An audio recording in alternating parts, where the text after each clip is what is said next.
uma alma, você é uma alma que tem um corpo. Certo. Seu corpo não sobrevive sem a sua alma, mas a sua alma sobrevive sem o seu corpo. E a alma, quando você morre, ela é ligada ao corpo espiritual, ou não? Você já se perguntou sobre o que realmente acontece após a morte? Será que há redenção para todos? E os anjos caídos, como Lúcifer, teriam uma segunda chance? No podcast Inteligência Limitada, o pastor Hernandes Dias Lopes trouxe respostas profundas sobre salvação, livre-arbítrio e o destino eterno da humanidade e do mundo espiritual. Ele explica de forma clara e fundamentada por que a redenção é exclusiva para os seres humanos e qual é o impacto da escolha de cada um. Confira esse trecho impactante e descubra tudo o que você precisa saber sobre a salvação. Ao final, deixe sua opinião sobre esse tema. E no caso de Lúcifer e os anjos caídos? Essa é uma boa pergunta também. Eles tinham um livre-arbítrio? O livre-arbítrio ele tinha antes de pecar. O próprio anjo. Tá. Seres morais, todos, anjos e homens. A diferença dos anjos para o ser humano é que não há redenção para anjos. Não há arrependimento no mundo angelical caído. Não? Não. Há condenação Lúcifer peremptória. não tem como se arrepender. Não tem como se arrepender. É condenação peremptória.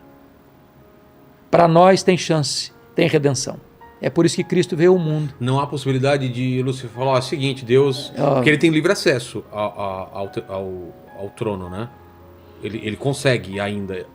Não consta a Bíblia, depois que foi expulso do paraíso, ele vive nas regiões celestes. Mas a passagem de Jó. Isso aí nós temos a questão da permissão de Deus de ele aparecer por lá. Mas... Ele pode? O Satanás, ele não tem status de comunhão com Deus. Ele foi banido da presença de Deus, ele foi expulso do céu. Ai da terra, porque ele foi lançado sobre vós. E ele vem com ira. A tentativa dele está lá em Apocalipse 12, que quer destruir o Filho, que é Cristo. Não podendo destruir Cristo, ele tenta destruir a igreja. Ele tenta destruir a igreja. E essa é a grande saga da história, né? É a perseguição do dragão e seus agentes contra o povo de Deus ao longo dos milênios. Então, não há possibilidade mesmo que se ele falar, me arrependi, não, quero Satanás ser não se arrepende. Não há arrependimento para demônios, não há salvação para demônios. Então ele está condenado. Está condenado. E sabe disso. E sabe disso. E sabe disso. E se ele está condenado e sabe disso, por que ele quer fazer que a gente vá junto? Simplesmente por uma vingança? Porque, veja bem, se você perceber, a queda de Lúcifer tem a ver com orgulho. Total. A queda do homem tem a ver com orgulho. Porque qual foi a proposta de Satanás para o homem? Você vai ser igual a Deus. Coma desse fruto e... Você vai ser igual a Deus. O homem, sendo a melhor das criaturas, estando num paraíso, tendo plena comunhão com Deus, sendo criado perfeito, colocado no lugar perfeito, tendo perfeita comunhão com Deus, Satanás conseguiu botar na mente dele que ele era um injustiçado de viver num paraíso, que ele tinha potencial para mais. Ele era imortal. Ele queria mais ser igual a Deus. Mas ele não morria. Não morria. A morte é fruto do pecado. O salário do pecado é a morte. E por que Deus colocou a morte no ser humano? Porque essa foi a sentença. É? No dia em que dela comeres, certamente morrereis. E aí você faça a seguinte pergunta. Mas ele não morreu. Não morreu. Como assim? Então tem 3 tipos de morte. A palavra morte, tanto no hebraico quanto no grego, significa separação. Tá. Então, existe a morte espiritual, existe a morte física, existe a morte eterna. A morte espiritual é essa separação do homem de Deus agora, que pode ser revertida com a conversão. A morte física é a separação da alma do corpo. Tá. Deus acontece quando a gente morre aqui. Morre aqui. Então, você não é um corpo que tem uma alma, você é uma alma que tem um corpo. Certo. Seu corpo não sobrevive sem a sua alma, mas a sua alma sobrevive sem o seu corpo. E a alma, quando você morre, ela é ligada ao corpo espiritual, ou não? Então, o que acontece? Vamos falar de uma pessoa salva, em Cristo Jesus. Quando a pessoa morre, está lá em 2 Coríntios 5,8, morrer é deixar o corpo e habitar com o Senhor. Filipenses 1,23, morrer é partir para estar com Cristo, o que é incomparavelmente melhor. Então, quando um cristão morre, a alma dele é aperfeiçoada e já entra no céu, consciente. O corpo foi feito pó, é pó, volta ao pó. O espírito volta a Deus que o deu. Certo. Então, isso é a morte física. O que é a morte eterna, ou a segunda morte?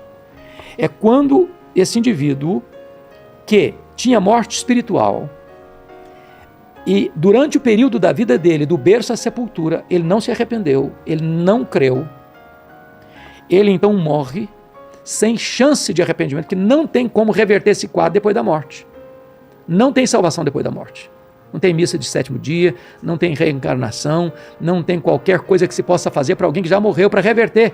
A sentença está lá em Hebreus 9, 27. Ao homem está ordenado morrer uma só vez, vindo depois disso o juízo. Então aí a pessoa é banida para sempre da presença de Deus. Isso é morte eterna, é condenação eterna. E quem morreu antes de Jesus boa pergunta. Se sacrificar por todos nós? Essa é uma excelente pergunta. Essa é uma excelente pergunta. Porque teve uma galera que morreu antes, né? Grande, hein? Muito. Os profetas, né? E tudo mais. Boa, excelente pergunta, Vilela.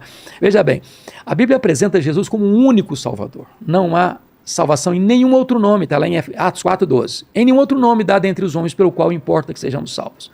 Como é que foram salvos as pessoas que viveram antes de Cristo? Olha, a figura de Cristo é a figura central de todo o Antigo Testamento. Então, eles creram no Cristo que havia de vir, no Cristo da promessa. O Cordeiro. O Cordeiro. Então, Jesus é a semente da mulher que esmagou a cabeça da serpente. Jesus é o descendente de Abraão, em quem são abençoadas todas as famílias da terra. Jesus é representado pela coluna de nuvem, pela coluna de fogo, representado pelo maná que caía do céu, pela água que brotava da rocha, representado pelo Cordeiro da Páscoa, representado pelo tabernáculo, representado pelo templo, pelas festas, pelos sacrifícios, pelo sábado. Tudo era sombra dele, ele é a realidade. Então, os que viveram antes de Cristo creram no Messias que havia de vir, no Cristo da profecia. Hoje, nós cremos no Cristo da história, no Cristo que já veio, que se encarnou há 2000 anos, na pessoa de Jesus de Nazaré. E as pessoas que não têm acesso a esse conhecimento? É uma boa pergunta. Aliás, isso é bom de pergunta, viu? Obrigado. Fazendo isso aqui já faz um tempo. Tá vendo, Paquito? Tá vendo? Bom de pergunta, menino, viu? Concorda também, Paquito? Eu não concordo muito bem, não, mas vou deixar assim. Tá certo. Então, veja bem. Repete a sua pergunta. Se as pessoas que não têm acesso... Não têm acesso. Vamos falar, povos indígenas no meio do mato, um outro povo, ou os antigos mesmo que não tiveram contato nenhum. Veja bem, então vamos pegar duas coisas soleníssimas, está em Romanos. Ou mesmo e outro caso que deve ser diferente, uma criança que morre antes de ter a chance de... Essa pergunta é boa, guarda, porque ela depois, tem outro contexto. Tá. Por favor, excelente pergunta. O que a Bíblia diz? Não é especulação humana, não é opinião minha. Tem na Bíblia. Isso é resposta, isso é profecia, é palavra de Deus. Então está em Romanos o seguinte, que aquele que mediante a lei pecar, mediante a lei será julgado. Quem sem lei pecar, sem lei perecerá. Preste atenção nisso. A lei é o quê? A lei é a verdade de Deus, é a palavra de Deus. Então, quando você conhece a palavra de Deus, você vai ser julgado mediante a palavra de Deus. Agora, a ignorância não é uma porta secundária de salvação. Se fosse, talvez a melhor estratégia missionária do mundo era manter todo mundo na ignorância. Exato. Aí a Bíblia diz o seguinte, que Deus encarregou a nós de irmos ao mundo todo, a todas as etnias, até os confins da terra, pregando a toda criatura. Quem crer e for batizado será salvo, quem não crer será condenado. Então, a Bíblia diz mais, que se você como atalaia não avisar ao ímpio, ele morrerá na sua impiedade, mas Deus cobrará das nossas mãos o sangue dele. Mas ele está condenado? A ignorância não é um caminho para o céu. Mas e aí? Aí é injusto. Veja bem, a responsabilidade é da igreja. É por isso, Vilela, que a igreja tem uma responsabilidade vital de fazer missões. Então, não há, preste bem atenção na lógica das Escrituras. Se eu falar que a ignorância é o caminho para o céu, é um segundo caminho para o céu, eu estou dizendo que não é só Jesus que salva, a ignorância também salva. Mas vejamos mais. Lá em Romanos 1, está escrito o seguinte, capítulo 1, versículo 19 e 20, que os atributos de Deus, invisíveis, são conhecidos pelas coisas que Deus criou. De tal maneira que o homem é indesculpável diante de Deus. Está lá em Romanos também que Deus colocou dentro de você e de mim, de todos nós seres humanos, um tribunal moral. Deus se revelou de 4 maneiras. Deus se revelou na criação, Deus se revelou na consciência, Deus se revelou nas Escrituras, Deus se revelou em Jesus Cristo. Todos nós temos um tribunal dentro de nós, de certo e de errado. O índio selvagem está lá, nunca tocado pela cultura, tem. O cara que está na montanha mais gelada da Ásia, tem. O cara que está numa selva de pedra, morando numa cobertura, só vive blindado, tem. esse senso de certo e de errado tem dentro do coração de cada ser humano. Os céus proclamam a glória de Deus e o firmamento anuncia as obras de suas mãos. O problema do ateísmo, Vilela, não é um problema intelectual, é um problema moral. O senso de Deus, da revelação de Deus está aí. Você vê as digitais de Deus em todo lugar. Então nenhum ser humano é indesculpável diante de Deus. Nenhum ser humano. E não obstante, porém, é que a revelação é suficiente para responsabilizá-lo. Mas é preciso do Evangelho, a revelação especial, para levá-lo à salvação. Mas ele sempre vai ter revelação de Jesus, ou ele pode ter uma revelação do Criador? Ele pode morar no meio do mato e achar que aquilo é uma coisa de um Criador, teve uma mão, teve isso. E ele pode se converter para isso, mas ele não faz ideia de Jesus. Não, veja bem, essa revelação natural, diz Romanos 1, versículo 20, que ela é suficiente para tornar esse homem... Ah, é? Posso ler? Pode, claro. Então vamos dar uma olhadinha aqui, Romanos 1, versículo 20, olha o que está escrito. Está escrito o seguinte, olha que coisa interessantíssima. Aqui, ó. Versículo... vou começar com 18, porque pega o contexto. A ira de Deus se revela do céu contra toda impiedade e perversão dos homens que detêm a verdade pela injustiça. O que ele está dizendo é que existe impiedade e perversão. Impiedade é pecado em relação a Deus e perversão é pecado em relação aos homens. Tá. Um é problema religioso, outro é problema moral. Que detém a verdade pela injustiça. Qual a ideia aqui de deter no grego? A ideia é de que o homem, conhecendo a verdade, essa verdade ele não quer para ele, porque ele não quer mudar a vida dele, não quer mudar a conduta dele, ele quer continuar o caminho dele. Então ele pega essa verdade e sufoca essa verdade, como que matando por sufocamento, por afogamento. Pela injustiça. Porquanto o que de Deus se pode conhecer é manifesto entre eles, porque Deus lhes manifestou.